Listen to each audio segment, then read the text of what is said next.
Gen Alpha, man. Watch this video, and I'll be right back. Hi everyone, welcome to Learning with Lena.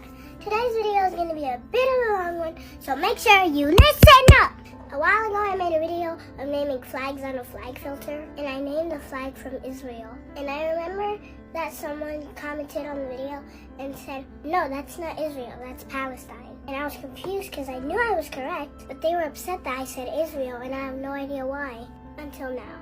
I thought it was really important to figure out how all this really started. And this is what I've learned so far. Believe it or not, this all started with Britain. During the First World War in 1917, Britain issued the Balfour Declaration.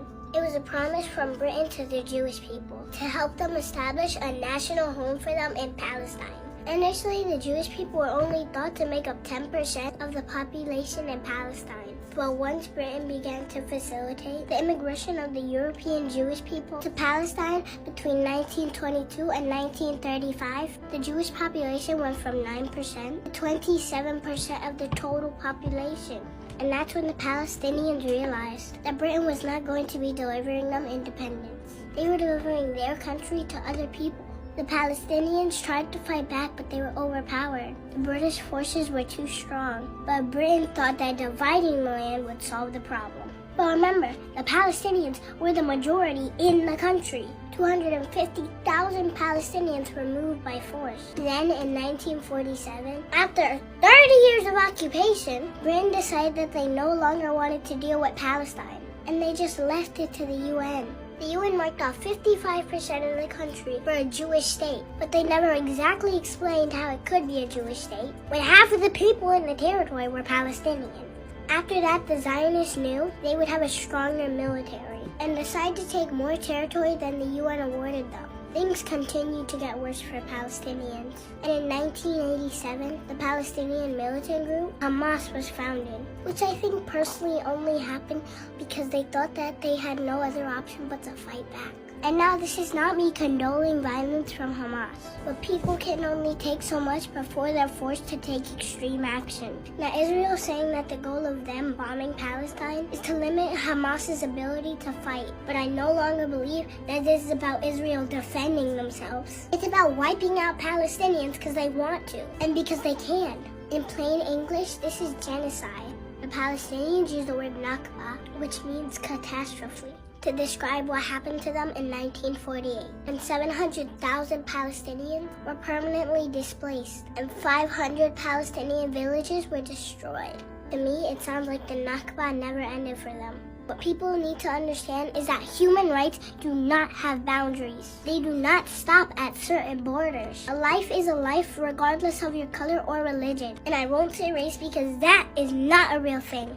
Palestinians are being persecuted. They're taking basic human rights away from them. We should all have a problem with this. They're cutting off water and electricity to innocent children. There's no house, there's no water, there's no food, there's nothing.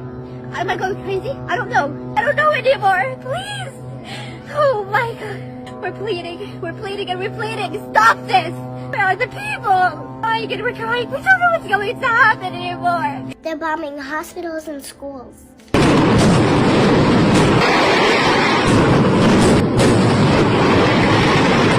Keep in mind, you can't even call this a war when it isn't even a fair fight. Israel has one of the most powerful militaries, and they're intentionally killing innocent people. And none of this is fair. And the last thing I want to say, isn't it interesting that we don't have enough money to fund the things that we desperately need in our country?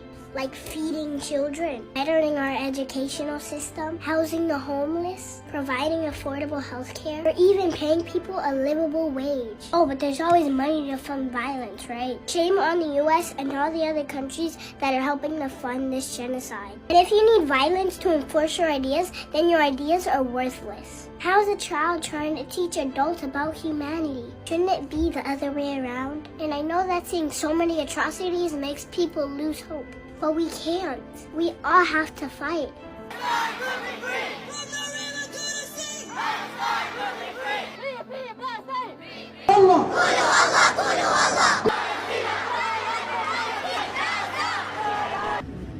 Porque creemos en una solución justa. From the river to the sea.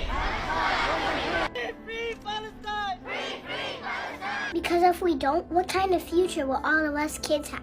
What also needs to be made clear is that standing with Palestinians and condemning what the Israeli government is doing does not mean anti-Semitism. It's anti-Zionism. The Zionist movement is not a Jewish movement. And although, yes, anti-Semitism is real, that does not give the Jews the right to be the oppressor. We want a ceasefire. It is not the difference of religion which is causing this conflict. The state of Israel does not represent all Jews, and certainly does not represent the Jewish religion. According to Jewish religion, all of this is criminal. All of this is forbidden. It is a true violation of Judaism. And still, those people who choose not to follow Judaism misuse that very same religion, justify all those crimes forbidden in Judaism. The root cause is this criminal occupation which is oppressing an entire people. We have to end this occupation in its entirety. If people will ask me my advice, the leaders of Israel should wake up tomorrow morning and step out of the Knesset and return the land back to indigenous population. I guarantee peace. Free Palestine! Free Palestine. Lena, you're one smart cookie, boy. I tell you, love you. Keep it going. Keep it going. Remember, diversity equal power. We can change the world when we work together and protect black women. Until next time.